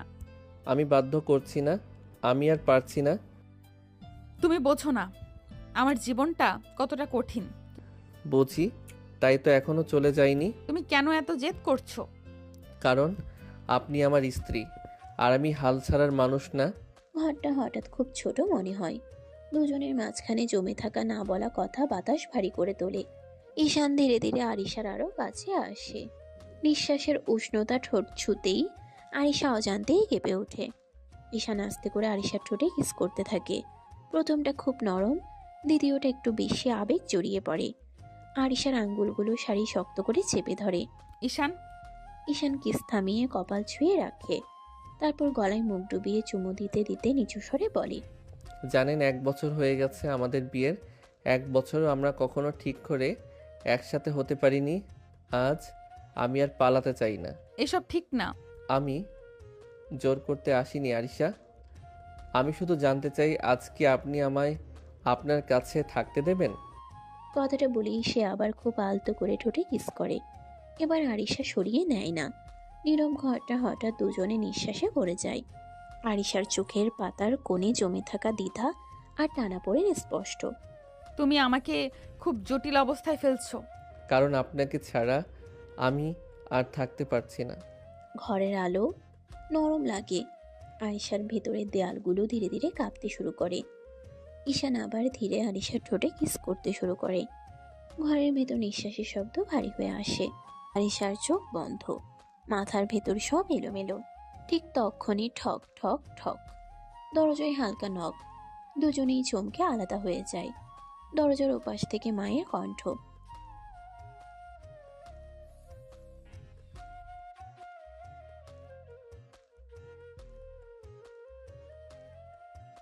আরিশার বুক ধক করে ওঠে।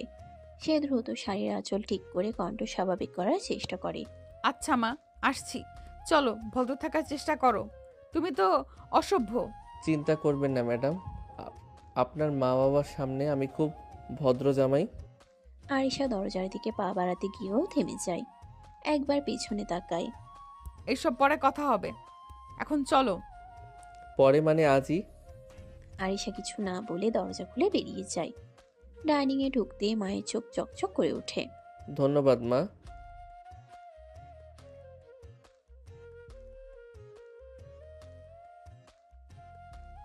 আরিশা চুপ করে প্লেটে ভাত নেয়, মাথা নিচু, মুখে কোনো কথা নেই। ঈশান মাঝে মধ্যে তাকায়, সে চোখে একরাশ নিশ্চয়তা, আরিশার চোখে দ্বিধা। মা হাসি মুখে বলে। আরিশার হাত কাঁপে। সে বুঝে যায় এই রাত শুধু খাওয়ার নয়, এই রাত অনেক অমীমাংসিত কথারও। ঈশান টেবিলের নিচে খুব আলতো করে তার আঙ্গুল ছুঁয়ে দেয়। কেউ টের পায় না, আরিশা তাকায় না, কিন্তু হাত সরায়ও না। ঘরের ভিতরে অদ্ভুত এক নীরবতা নামে, যার ভিতরে লুকিয়ে আছে ঘরের ভিতরে অদ্ভুত এক নীরবতা নামে, যার ভিতরে লুকিয়ে আছে শুরু আর শেষের মাঝামাঝি এক গভীর টান। ডাইনিং টেবিলের পাশে হালকা শব্দ করে চেয়ার টানার আওয়াজ ভেসে আসে। আরিশার বাবা ধীরে ধীরে এসে দাঁড়ান। কি ব্যাপার, কেমন আছো ঈশান? ভালো আছি আঙ্কেল, আপনি কেমন আছেন? এই তো, বয়সের ভার। তোমার পরিবারের সবাই কেমন আছে? সবাই ভালো আছে আঙ্কেল। বাবা আপনার কথা জিজ্ঞেস করছিলেন। ভালোই। খাও বাবা, খাবার ঠান্ডা হয়ে যাবে, পরে বসে গল্প করব। আচ্ছা আঙ্কেল। আরিশা চুপচাপ বসে থাকে, চামচে ভাত নেড়ে চেড়ে খাচ্ছে, কিন্তু মনটা অন্যখানে। মা খুশি গলায় বলে,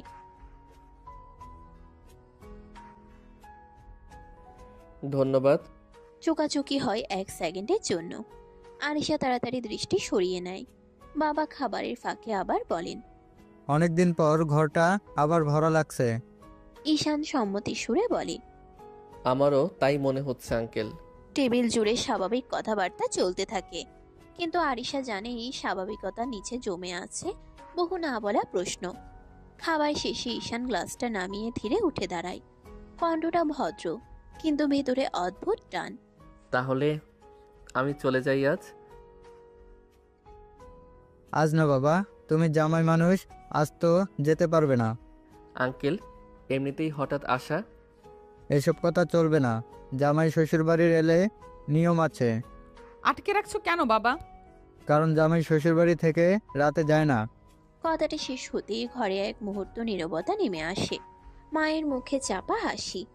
ঈশান অবাক, তারপর ধীরে হাসে। আরিশার গা লাল হয়ে ওঠে, চোখ নামিয়ে নেয়, আর একটাও কথা না বলে দ্রুত রুমের দিকে চলে যায়। পেছন থেকে মায়ের গলা, লজ্জা পেয়েছে মনে হয়। থাক, যাক, তুমি বসো বাবা, আজ এখানেই থাকবে।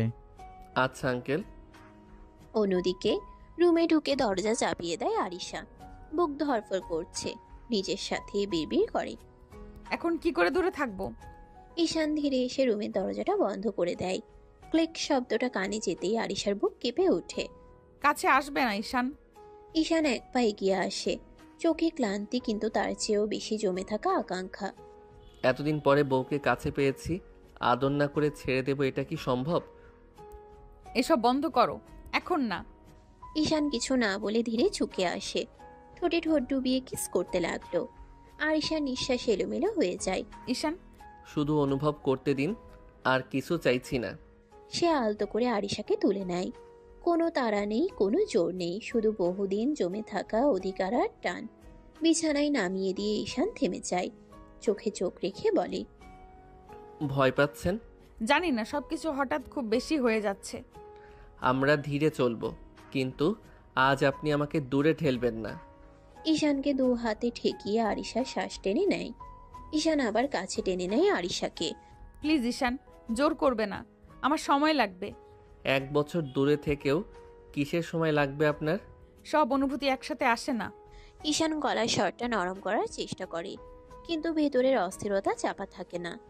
আমি আর সময় দিতে পারবো না আরিশা। কথাটা বলেই সে ধীরে ঝুঁকে আসে। আরিশা কিছু বলার আগেই ঠোঁটে আলতো ছোঁয়া। আরিশার নিঃশ্বাস কেঁপে ওঠে। ঠিক তখনই ট্রিং ট্রিং, রুমের নীরবতা ছিঁড়ে ফোন বেজে ওঠে। আরিশা চমকে উঠে ঈশানকে ঠেলে দূরে সরায়। চোখে ফিরে আসে কর্তব্যের কঠোরতা। ফোন স্ক্রিনে ভেসে ওঠে থানা। হ্যালো। ম্যাডাম, নতুন কেস এসেছে, এখনই দরকার। ঠিক আছে, আমি আসছি। কল কেটে যায়। ঘরের বাতাস হঠাৎ বদলে যায়। আরিশা ঈশানের দিকে তাকায়। দেখছো, আমার জীবনটা এমনই। তাই তো বলি আমি আপনাকে ভাগ করে নিতে শিখছি। আজ কথা এখানেই থাক। এই কেসটা শেষ হোক, তারপর আর পালানোর সুযোগ দেব না। আরিশা কিছু বলে না, শুধু দরজার দিকে এগিয়ে যায়। রাত আবার দায়িত্বের নামে দুজনকে আলাদা করে দেয়, কিন্তু অসমাপ্ত টানটা আরো গভীর হয়ে থাকে। আরিশা দ্রুত শালটা কাঁধে তুলে নিতে যায়। ঠিক তখনই ঈশান দৃঢ় গলায় বলে ওঠে, আমিও যাব সাথে। এটা আমার ডিউটি ঈশান। এত রাতে আপনাকে একা ছাড়বো না। আমি সব সময় একাই যাই, আজ নতুন কিছু না। আপনি যান একা ঠিকই, কিন্তু আমি কখনো একা যেতে দেইনি। এসব কি বলছো? সব সময় আপনাকে দেখে রাখি আমি, আপনি নিজেও জানেন না। আরিশা এক মুহূর্ত নিঃশব্দ। বুকের ভিতর অদ্ভুত একটা শীতল স্রোত বয়ে যায়। তুমি আমাকে ফলো করো? ফলো না, খেয়াল রাখি। আরিশা কিছু বলতে গিয়েও থেমে যায়। এই প্রথম ঈশানের চোখে সে শুধু দুষ্টুমি নয়, দেখে দায়িত্ব, ভয় আর ভালোবাসার অদ্ভুত মিশেল। এটা ঠিক না। ঠিক ভুল জানি না, শুধু জানি আপনাকে নিয়ে আমি অযত্ন করতে পারি না। বাইরে পুলিশের গাড়ির সাইরেনের ক্ষীণ শব্দ ভেসে আসে। সময় ফুরিয়ে আসছে। আরিশা একবার গভীরভাবে তাকায় ঈশানের দিকে। ঠিক আছে, কিন্তু সীমা বুঝে চলবে। সীমা তো আপনি ঠিক করে দেবেন ম্যাডাম। দুজন পাশাপাশি দরজার দিকে এগিয়ে যায়, একজন দায়িত্বের টানে, আরেকজন অদৃশ্য পাহারাদারের মতো। আরিশা ধীরে ধীরে নিচের সিঁড়ি নামতে থাকে। ঈশান তার পাশে ধীরে ধীরে এগিয়ে আসে। বাইরে দাঁড়িয়ে থাকা অফিসার চোখ বড় করে তাকিয়ে বলে, আপনার সাথে কে? আমার হাজবেন্ড। আপনি বিবাহিত? এসব ব্যক্তিগত আলাপ করতে নেই, চলুন কেসের দিকে যাই। ঈশান চুপচাপ তার পাশে দাঁড়িয়ে আছে। দূরের হালকা আলো তাদের ভ্রাতৃত্বপূর্ণ পেশাদারিত্ব আর ব্যক্তিগত টানা পোড়েন একসাথে ফুটিয়ে তোলে। আরিশা ও ঈশান অফিসের গাড়িতে বসে কেস হ্যান্ডেল করতে এগিয়ে চলে। রাতের হালকা বাতাস মুখে লাগে, কিন্তু দুজনের মনে মনে টান আর দায়িত্বের ছাপ একসাথে থাকে। আজকের কেসটা একটু জটিল, সবার সতর্ক থাকতে হবে। চিন্তা করবেন না ম্যাডাম, আমি আপনার পাশে আছি। আরিশা চুপচাপ তাকিয়ে থাকে। ঈশানের উপস্থিতি তার মনকে কিছুটা নিশ্চিন্ত করে। কেসের স্থানে পৌঁছে তারা সকলে সতর্কভাবে কাজ শুরু করে। দৃশ্যটা জটিল, রিপোর্টার প্রমাণের খোঁজ, অফিসারের নির্দেশনা মেনে চলা, সব মিলিয়ে একটা কঠিন রাত। কাজের মধ্যে মাঝে মাঝে ঈশান আর আরিশার চোখ মিলতে থাকে। একটু অবসর হলেও দুজনের মধ্যে অদ্ভুত টান স্পষ্ট। কেস শেষ, সব ঠিকঠাক হয়েছে। হ্যাঁ, ঝামেলা শেষ হলো। গাড়ি বাড়িয়ে দোরগোড়ায় পৌঁছালে দুজন চুপচাপ বসে থাকে। তারপর নেমে দুজনেই ঘরে চলে যায়। ঈশান রুমের দরজা ধীরে বন্ধ করে দেয়। আরিশা সোফায় বসে ক্লান্ত চোখে তাকিয়ে থাকে। প্লিজ ঈশান, আমি ক্লান্ত, কাছে আসবে না। ঈশান তার পাশে এসে দাঁড়িয়ে, চোখের নরম আলোর মতো উষ্ণতা। ঈশান আলতো স্পর্শ করে গলায় মুখ ডুবিয়ে বলে, সব ক্লান্তি দূর করে দেব সোনা, একটু আদর করতে দাও। আরিশা কিছু বলার আগে ঈশান আবার ঠোঁটে ঠোঁট ডুবিয়ে কিস করতে লাগলো। ধীরে ধীরে কোমল ভাবে, যেন সব ক্লান্তি ভেঙে যাবে। আরিশা চোখ বন্ধ করে রাখে। ভেতরে বুঝতে পারছে আজ ঈশান থামবে না। চোখে কিছুটা ভীতি, কিছুটা আকাঙ্ক্ষা। হাতগুলো অচেতন ভাবে ঈশানের কাঁধে পড়ে। মনের ভেতর ঘুরছে, এই ধরনের ঘনিষ্ঠতা তার কাছে নতুন, কিন্তু এক অদ্ভুত সুরের মতো টানে। ঈশান চুপচাপ থাকে না। কিছু সময় মুখ ডুবিয়ে, কিছু সময় ঠোঁটে নরম স্পর্শ দিয়ে ধীরে ধীরে আদর করতে থাকে। আরিশা আর কিছু বলে না, শুধু অনুভব করে, অবস্থা বুঝতে চেষ্টা করে, আর ভেতরে ছোট্ট হাহাকার বয়। ঈশান আস্তে আস্তে গলায় কিস করতে করতে নিচে নেমে যায়। আরিশা ঈশানের চুল খামচে ধরল। ঈশান এক ঝটকায় কোলে করে বিছানায় শুয়ে দিয়ে আদর করতে লাগলো সারা শরীরে। সারা রাত চলতে থাকলো আদর। সকালবেলা আরিশা ডাকছে। সকালের হালকা আলো রুমে ঢুকতে আরিশার ঘুম ভাঙল। ছাড়ো ঈশান, ডিউটিতে যাব, সময় কম। না সোনা, আরও একটু থাকো। না, সময় নেই, সরো ঈশান। ঈশান কিছুক্ষণ চুপচাপ তাকিয়ে থাকে। ভেতরের আকুলতা চোখে স্পষ্ট, কিন্তু আরিশা দৃঢ়তা দেখে ধীরে ধীরে সরে যায়। ঠিক আছে, এখন সরছি, পরে কিন্তু সরবো না। আরিশা মাথা নেড়ে সম্মতি জানালো। আরিশা ফ্রেশ হয়ে রেডি হলো। ঈশান ধীরে ধীরে রুমের পাশে দাঁড়িয়ে শেষবার চোখে চোখ রেখে বলল, ভালো থাকো, আমি তোমার জন্য অপেক্ষা করব।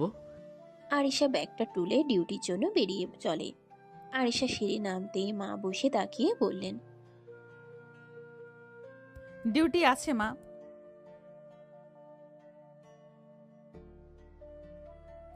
কাজ আছে মা, ডিউটি করতে হবে।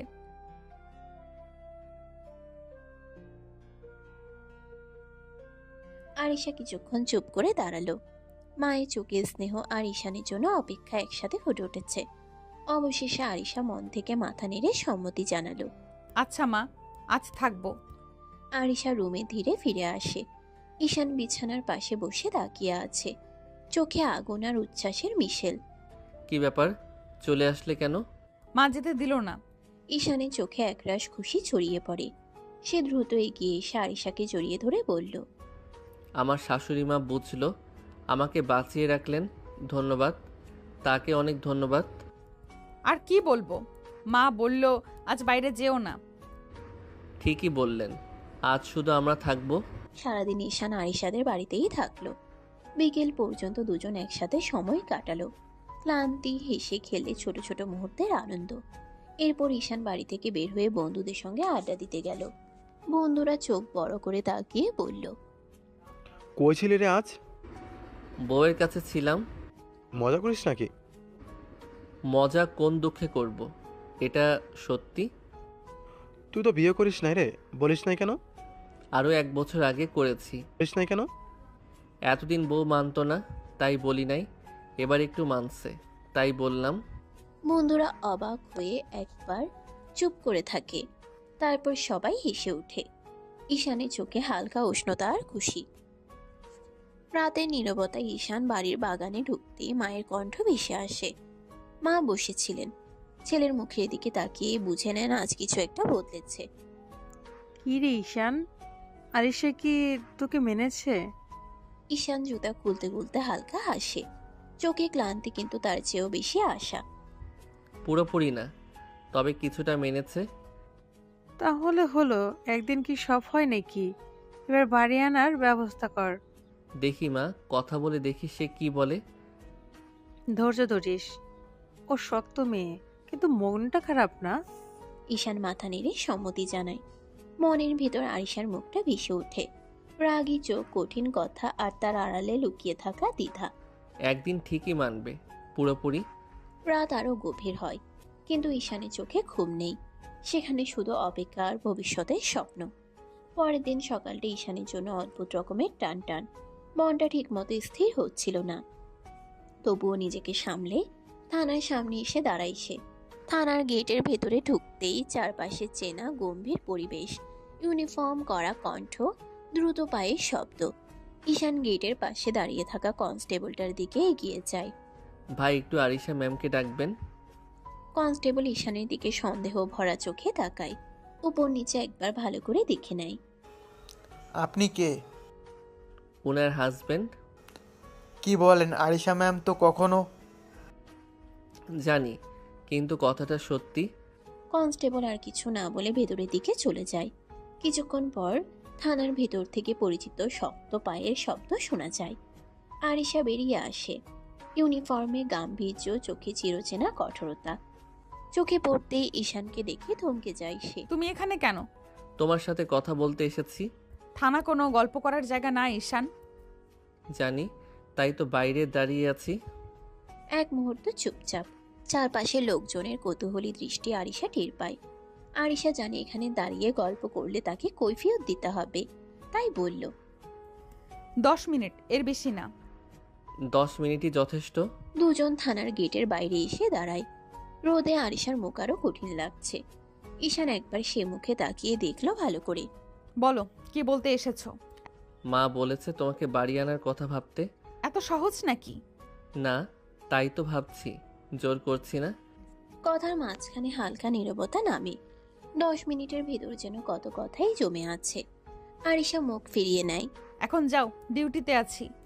ঠিক আছে, কিন্তু একদিন কথা বলতে দেবে শান্তভাবে? আরিশা কিছু বলে না, শুধু একবার তাকায়। সেই তাকানোয় রাগের সাথে একটু দ্বিধাও লুকিয়ে থাকে। থানার গেটের সামনে তখনও মানুষের আনাগোনা। আরিশা ঘড়ির দিকে তাকিয়ে ডিউটিতে ফেরার প্রস্তুতি নিচ্ছিল। হঠাৎ ঈশান আচমকা আরিশার হাতটা ধরে ফেলে। এই হাত ছাড়ো, কি করছো? একটু এদিকে আসো। কেন? তোমাকে লাগবে এখানে। পাগল হয়েছো? না, একটু না। চলো গাড়িতে। ঈশান, মাথা খারাপ নাকি? এটা থানা। তাতে কি, আমি কি চুরি করছি? নিজের বউয়ের সাথে একটু রোম্যান্স করব, এতে এত ভয়? একদম বেহায়া। বেহায়া তো তোমারই। ছেড়ে দাও বলছি। কিন্তু ঈশান আর শোনে না।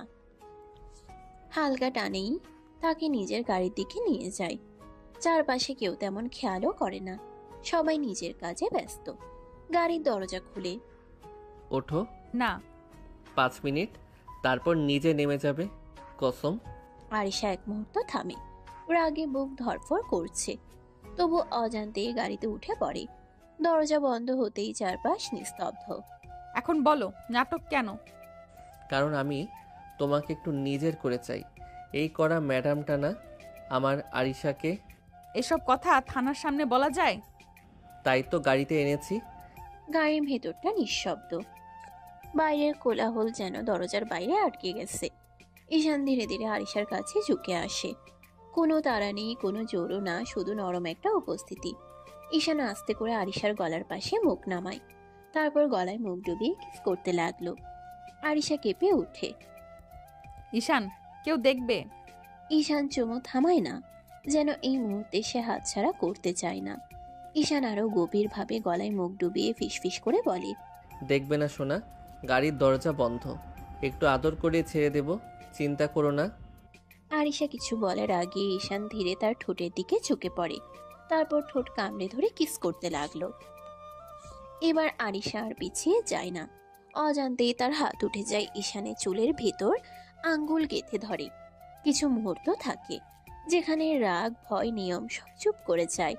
থেকে যায় শুধু চাপা অনুভূতি আর জমে থাকা না বলা কথা। ঈশান ধীরে ধীরে কিস শেষ করে কপাল ঠেকিয়ে রাখে আরিশার কপালে। বলেছিলাম না আমি জোর করব না, তোমার ইচ্ছেতেই থামবো। আরিশা চোখ নামিয়ে নেয়, কিছু বলে না, কিন্তু তার হাতটা এখনো ঈশানের চুলে আটকানো। গাড়ির ভেতর নিঃশ্বাসের শব্দটা কিছুটা ভারী হয়ে ওঠে। গাড়ির ভেতরে নীরবতা ভেঙে ঈশান ধীরে সরে আসে, চোখে একরাশ দুষ্ট হাসি, গলায় নরম সুর।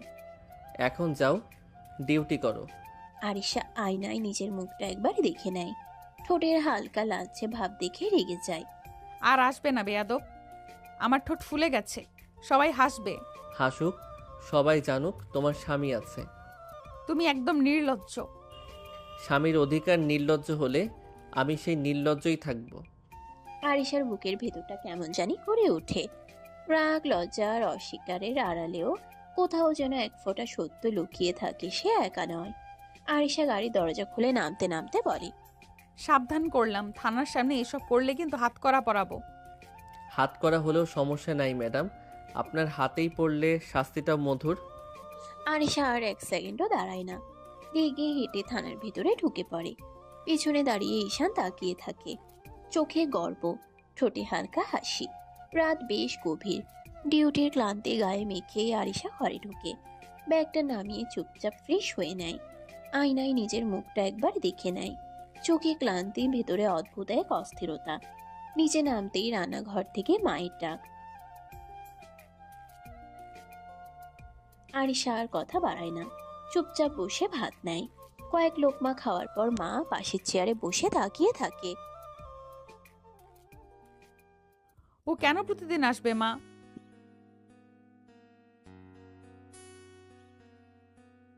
মা প্লিজ এই বিষয়টা এইভাবে বলো না।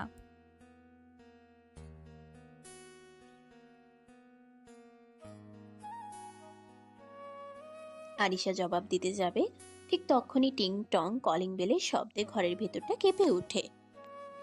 মা উঠে দাঁড়ায়। মা দরজার দিকে এগিয়ে যায়। গেট খুলতেই সামনের আলোয় একটা পরিচিত মুখ। আসসালামু আলাইকুম মা।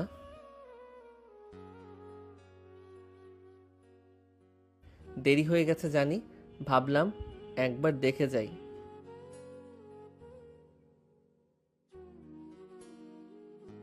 ভেতর থেকে সব শুনে আরিশা উঠে দাঁড়ায়। ডাইনিং টেবিলের পাশে দাঁড়িয়ে দরজার দিকে তাকিয়ে থাকে। ঈশান ঘরে ঢুকতেই দুজনেই চোখাচোখি হয়। এক মুহূর্তে নীরবতা। মা খেয়াল করে দুজনের দিকে তাকায়।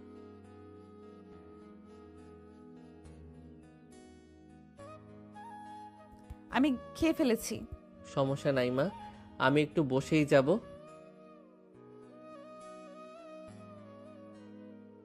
মা চলে যেতে আবার সেই নীরবতা। ঈশান ধীরে এগিয়ে এসে চেয়ার টানে। কেমন ছিল ডিউটি?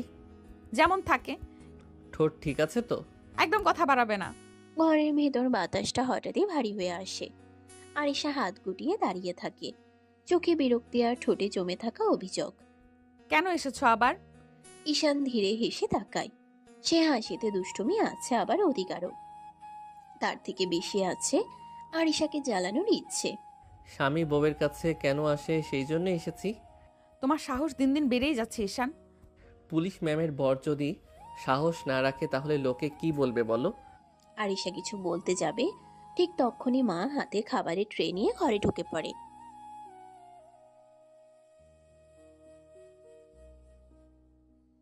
ধন্যবাদ মা, আপনি না থাকলে আমার পেটই চলতো না। যে বউ আমার।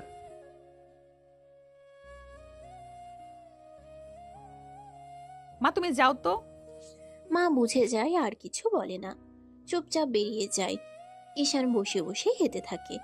আরিশা জানালার পাশে দাঁড়িয়ে বাইরে তাকিয়ে থাকে, কিন্তু কানটা ঠিকই ওর দিকেই। খাওয়া শেষ করে ঈশান হাত ধুয়ে উঠে দাঁড়ায়। আমি একটু রুমে যাই। কে বলেছে আমার রুমে যেতে? এই বাড়িতে আমার বউয়ের একটা রুম আছে, আমি সেখানেই যাব। আরিশা কিছু বলার আগে ঈশান হেঁটে তার রুমের দিকে চলে যায়।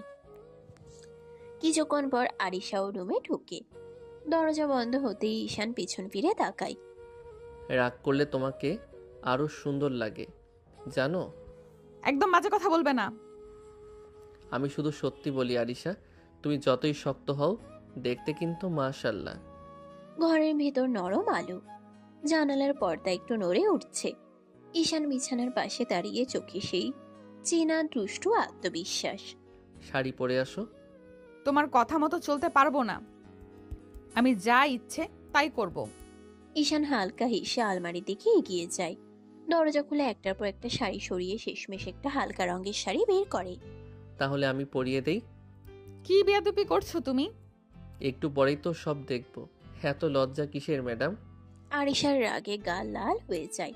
সে ঝট করে শাড়িটা ঈশানের হাত থেকে কেড়ে নেয়।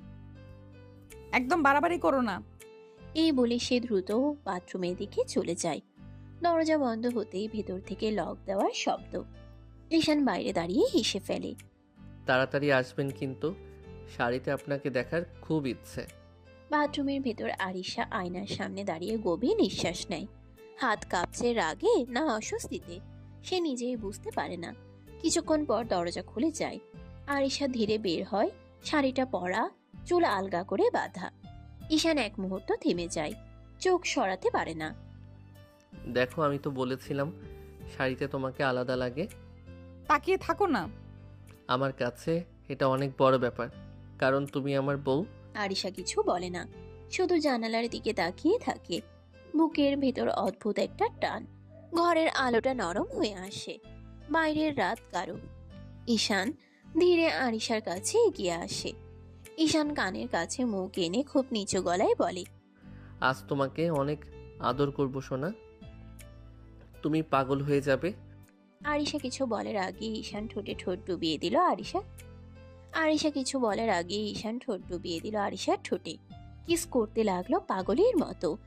আরিশার শরীর কেঁপে ওঠে, তবু সে সরিয়ে নেয় না নিজেকে। ঈশান তাকে খুব সাবধানে কোলে তুলে বিছানায় শুয়ে দেয়। ঈশান চুপ, আজ কিছু বলার দরকার নেই, আজ শুধু চুপ থাকো। আরিশা আর কিছু বলে না। সে জানে এই মানুষটা তার স্বামী, এই স্পর্শে দখল আছে, কিন্তু অচেনা কিছু নেই। ঈশান তার হাত দুটো নিজের হাতের ভেতর নেয়। 1 বছর ধরে কত কিছু জমেছিল জানো? রাগ, অভিমান, ইচ্ছে, সব। আমি সহজ মানুষ না, তুমি জানো। জানি, তাই তো ছাড়িনি, ভালোবেসে আগলে রাখবো। ঘরের ভেতর শব্দ কমে আসে, কথা থেমে যায়, শুধু নিঃশ্বাস আর উপস্থিতির উষ্ণতা। ঈশান আস্তে আস্তে পুরোটা নিজের আয়ত্তে নিয়ে নিল। আরিশা ও ঈশানের আদর ভালোবাসা উপভোগ করতে লাগলো। 2 মাস কেটে গেছে। এই 2 মাসে আরিশার ভেতরের কঠিন দেয়ালটা ধীরে ধীরে নরম হয়েছে। রাগে পুলিশ ম্যাডামের চোখে এখন আর ঈশানের জন্য শুধু বিরক্তি নেই, আছে বিশ্বাস, অভ্যাস আর নিঃশব্দ ভালোবাসা। আজ নতুন করে অনুষ্ঠান হয়েছে, সব নিয়ম মেনে সবার সামনে আবার বিয়ে হয়েছে তাদের। ঈশানদের বাড়ির বাসর ঘরটা নরম আলোয় ভরা, ফুলের গন্ধে নতুন শুরু করার উত্তেজনায় ঘরটা যেন আরো উষ্ণ। আরিশা বিছানার পাশে বসে আছে, শাড়ির আঁচল ঠিক করতে করতেই একবার আয়নায় তাকায়। নিজেকে চিনতে কষ্ট হয়, এই মেয়েটা কি সত্যি সেই রাগী আরিশা? দরজা খুলে ঈশান ঢোকে, চোখে হাসি, মুখে সেই চেনা দুষ্টুমি।